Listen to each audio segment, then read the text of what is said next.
Good morning, security gang. Happy Monday and welcome back to the studio. It's been so long. Like last week, we did one episode out of the studio and then I had to travel. This week, I'm glad to report we're in the studio all week. So I'm really excited about it because I get my espresso machine, I get my espressos, and I get to be with all of y'all. Packed show this Monday morning. Hope everyone had a great weekend. Let's get right into this morning's show. But before we step into the realm of the latest cybersecurity news, let's join together in a delicious tradition. Our coffee cup cheers, my double espresso, and look at that foam. And you can't see the smoke coming, but it is hot. Just came off the machine. That's what makes. If you get an espresso, this happened to me at Hacker Summer Camp a few weeks ago, and it's just looks like a black coffee. Just pour it out, ask them for ice and some milk, and just make something out of it. Maybe put a few shots of vanilla or caramel or whatever your flavor of choice is, and just call it a day, because that is not what makes a real espresso. Coffee cup cheers, y'all. Oh yeah, it's blazing hot. Wow, that burnt my tongue. All right. With that being said, let's go ahead and get into the show this morning. Workday disclosing a data breach that may be the result of an attack as part of a widespread campaign against Salesforce customers. The company has over 20,000 employees. It's a third-party CRM system that access was obtained to, where business contact information such as names, phone numbers, and email addresses were all compromised. In this campaign, attackers call or text employees of the targeted organization claiming to represent IT or HR in an effort to trick them into handing over their personal information or account access. There's no indication of access to customer tenants or the data within. They simply do that. And primarily the target here is blackmail. So we got in, we know all your customers. Now we can do one of two things, and they're going to do all of these, right? So they're not picking. Cyber criminals are not picking what they do here. They're going to hit you in 1, 2, 3, 4, 5, as many ways as they possibly can. We know double extortion exists, but these types of attacks where they actually log into what we now see happening with Salesforce, or what we saw previously last year with Snowflake, right? They weren't breaching the companies. They were breaching user accounts. They were getting in. They were moving laterally. They were compromising, elevating privileges, and then they were extracting the data. And the extraction wasn't a launch ransomware, but rather it was to blackmail the organization. And so they try to blackmail you and say, we have all this data. This can be really embarrassing. Pay us X amount of Bitcoins and we'll make it go away. A lot of these companies won't do that. They won't pay the Bitcoins. And so they kind of go about doing the notification because that's their legal responsibility. However, there's a second piece to this. Let's say you paid them. They're still going to sell that data. They're 100% going to sell that data. They're going to sell it at every chance they get. At every turn of the dial, they are going to sell that data. Or better yet, remember how I always talk about it on the show, that it's decentralized cybercrime, that it's made up of different groups. And in that group, there's an initial access broker. There's kind of like the extortionist. There's the malware creator. In this case, there was no malware creator, but these are still decentralized cybercrime gangs that are doing it. So what do? They take the data they've compromised, they turn around, and then they try to use that as a platform to launch more and more attacks, and thus increase it. Kind of think of like more and more kind of branches coming off the tree. And they continue to do so. This, based on this type of attack, could be attributed to Scattered Spider or Shiny Hunters, or I guess they changed their name now to Shiny Spiders because they've come together. And again, a lot of great brands and very mature programs have fell victim to this. This isn't a failure per se in the security program. It is in a way because it's TPRM, third-party risk management. You should have MFA enabled on all of these instances. However, if you don't have MFA enabled, then compromising a username and password solves the entire problem for these threat actors. And so they're able to get in, and again, they move laterally, they elevate privileges, and they get a lot of information. And so, and they're targeting specific people within the organization. They're not going after a regional salesperson. they're really going after the administrators, the directors, and the VPs who may have a lot more information. So that's another thing to keep in mind as you're looking at these types of attacks. We continue with UK-based telecom company called Colt Technology Services, dealing with a cyber attack that's led to a multi-day outage of some of the company's operation, including some of their hosting and porting services, Colt Online, and even their voice API platforms. The company, founded in 1992 as part of the City of London Telecommunication, was acquired by Fidelity Investments in 2015.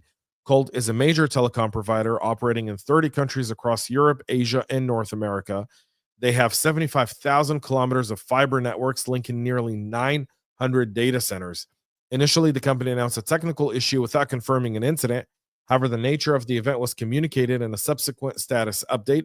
The attack forced the firm to take some specific systems offline as a protective measure. And again, something very, very common. If you don't tabletop very often, you know, and then you get into an incident, and this kind of happens, and you go, why are we taking everything offline? It's primarily because that's how you kind of protect the rest of your environment. And so what they're specifically doing is they're taking the systems offline to mitigate the threat of more malware spreading across the environment and more data exfiltration, potentially even operational data where recovery could be much more difficult. Customer communication portals through the online portals are currently unavailable. Sorry, clients are advised to contact Colt by email or phone and expect slower than usual responses. The Warlock ransomware gang is the one who claimed responsibility for the attack, offering to sell its data for $200,000 for a batch of 1 million documents allegedly stolen from Colt. Several data samples were published to prove the validity of the files, according to the threat actor. The stolen files include financial and employee, customer, and executive data, internal emails, and some software development information. Kevin Beaumont says the attacker likely managed to gain initial access by exploiting the Microsoft SharePoint vulnerability CVE 2025-53770. So you have that there. The Canadian House of Commons also compromised through the Microsoft vulnerability. Staff were alerted to the data breach on Monday, as CBC News reported, based on an internal email that explained that the threat actor had accessed a database containing information used to manage computers and mobile devices. The data compromised by the threat actor includes employees' names, job titles, office locations, email addresses, as well as information regarding their House of Commons managed computers and mobile devices. The specific vulnerability remains a Microsoft issue, which was a zero-day vulnerability on the on-prem SharePoint servers. According to the internal email, the attack took place on Friday. The message implores staff at the House of Commons alongside its elected members to be vigilant to scams and follow on malicious activity and report it all as they see it happening. And again, time to patch. It always is the Achilles heel to a good cybersecurity program. Time to patch, time to mitigate.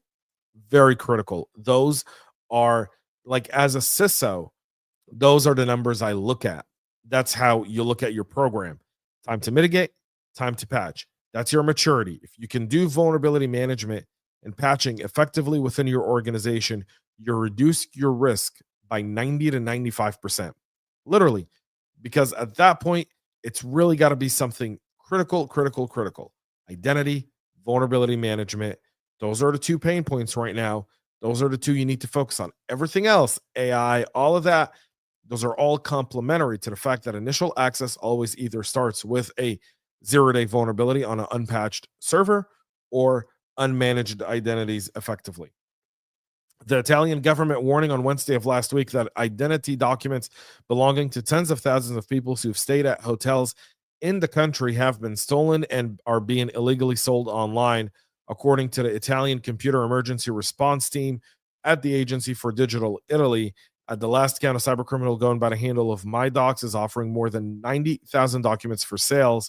The documents obtained from 10 different Italian hotels are high-resolution scans of identity-confirming materials used during check-ins. Some of these include passports or official ID cards.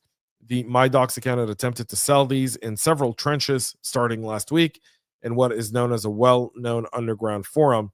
It's not ruled out that further cases could emerge in the coming days. Once the data is stolen, it can be used for fraudulent purposes, from creating false documents to opening bank accounts to social engineering accounts to digital identity theft with potentially serious consequences for the victims, both financially and legally. Those who have visited any hotels in Italy are being urged to monitor for signs their data is being misused, for instance, through credit requests or unauthorized attempts to open financial accounts under their names. It is said that the increase in illicit sales of identity documents confirms the urgency of strengthening awareness there as well. And again, this is the kind of stuff becomes really, really hard to manage. The Turkish crypto exchange BTCTurk is warning of a security incident after $49 million leaves the platform. Didn't leave, got stolen. BTCTurk confirming it experienced a security incident in a statement, writing that an investigation was initiated after it discovered unusual activity in the company's hot wallets. The platform said it plans to reopen deposits and withdrawals once they complete their investigation. The vast majority of assets are held in our secure cold wallets thanks to BTCTurk's robust financial structure. User assets will not be affected by this situation.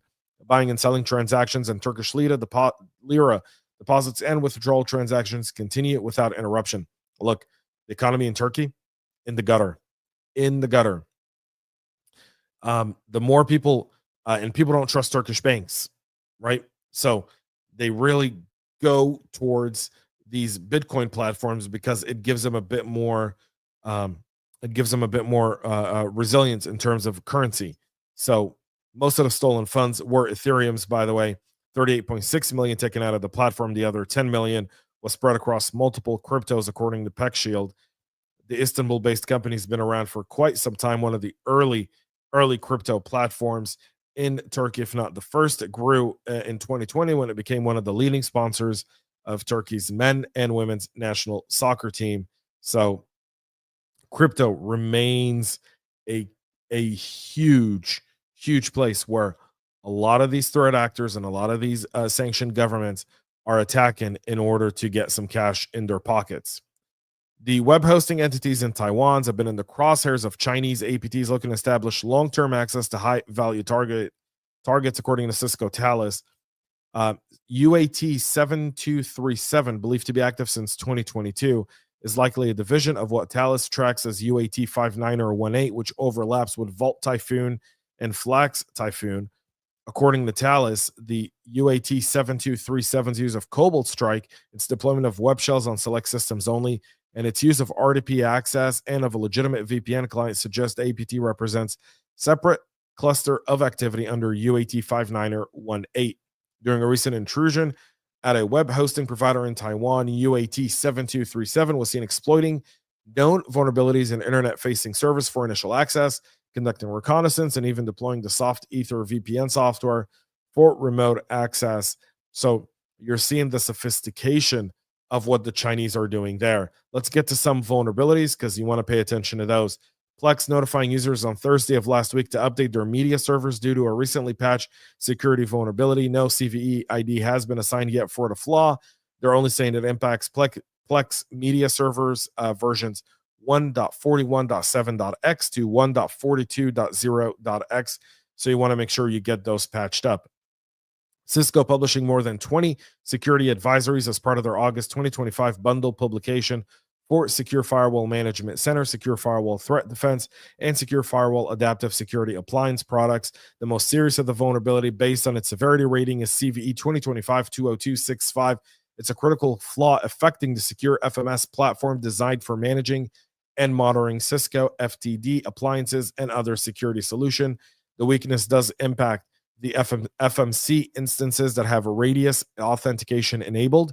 It can be exploited by a remote unauthenticated attacker for arbitrary code execution. The vulnerability is due to a lack of proper handling of user input during the authentication phase, according to Cisco. The majority can be exploited by unauthenticated attackers for remote denial of service attacks. Others could be exploited for denial of service attacks, but only by authenticated attackers. You want to make sure you get these patched up as well.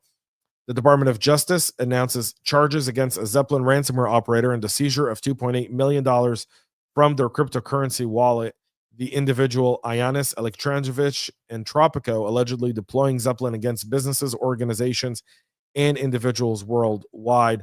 Last week, the DOJ unsealed 6 warrants seeking the seizure of $2.8 million in crypto, along with $70,000 in cash and luxury vehicles, all believed to be the proceeds of their ransomware activity. Trapago was charged with computer fraud and abuse conspiracy, computer fraud and abuse, and money laundering. So Zeppelin has been around since 2019, and this is now the charges coming forth. And finally, the Treasury announcing sanctions against Grinex, the successor to Russia's cryptocurrency exchange Garntinex, which was sanctioned for helping ransomware gangs launder their money. A TRM Labs report released in April revealed that Grinex had strong ties to Granitech's previous operation, but stopped short of providing evidence that it was being used for illicit transactions. But now the OFAC has sanctioned them and added them to the same list there. So I wonder if this came up in President Trump and Putin's Alaska summit last week. Interesting, because this happened like almost right after the summit. So, sorry, right before the summit. So, interesting enough, leverage going into a summit. Maybe it's just to stop cybercrime. Either way, both are good. That's it for our show this morning. We'll be back tomorrow at 9 a.m. Eastern live with all the latest cybersecurity headlines and everything you need to know. You can check out cyberhubpodcast.com for everything you're looking for in terms of cybersecurity, including over 1,300 episodes of content. So much to look for, so much to search by, and we're actually building kind of like our own little chatbot that'll help you navigate our website and look for specific things. So stay tuned for that. Until then, have a great rest of your day, y'all. And most importantly, stay cyber safe. We love feedback, so make sure to connect with us on social media and subscribe to our podcast on your favorite podcast listening platform.